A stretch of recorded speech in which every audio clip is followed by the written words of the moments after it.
后来乡亲啊，用这个糯米类做的小食面，除了大家拢食过的麻糍，还有一款真特别，就是甲麻糍用煎的，外面搁来裹一层甜甜的土豆腐，或者是麻糊。伫咧中华叫做糯米糍，啊那伫咧高雄叫做白糖粿，都一种较好食的。今仔日的好食大车饼。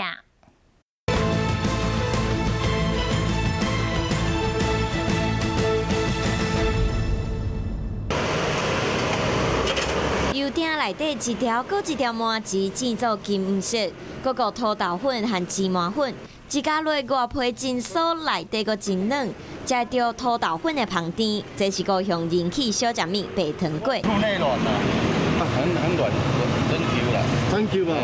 白糖粿还未煮好，就有真侪人客排队等买买。是安怎大家遮尔下一味？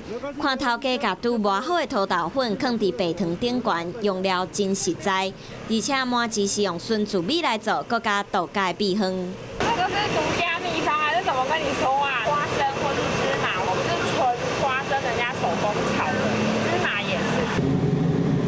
中华这间店是将麻糍变做一粒球来煎，同款搞土豆粉和芝麻粉。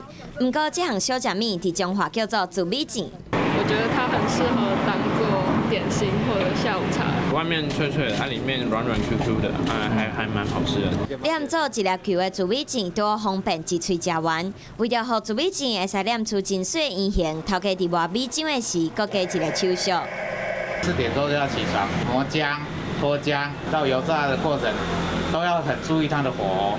中华糯米糍加一个手续，甲麻糍酿做一粒球，适合查某囡仔会使食甲真油雅。高雄的白糖粿规条会使直接加落，加上手工磨的土豆粉、芝麻粉，真爽脆。我只是煎的，只是这家就对了，这煎最好吃的。一定会很疗愈的啦，算是彰化的一个很传统的口味啊。在地台湾小食面有无同的名，不过相同的是拢得到顾客的心。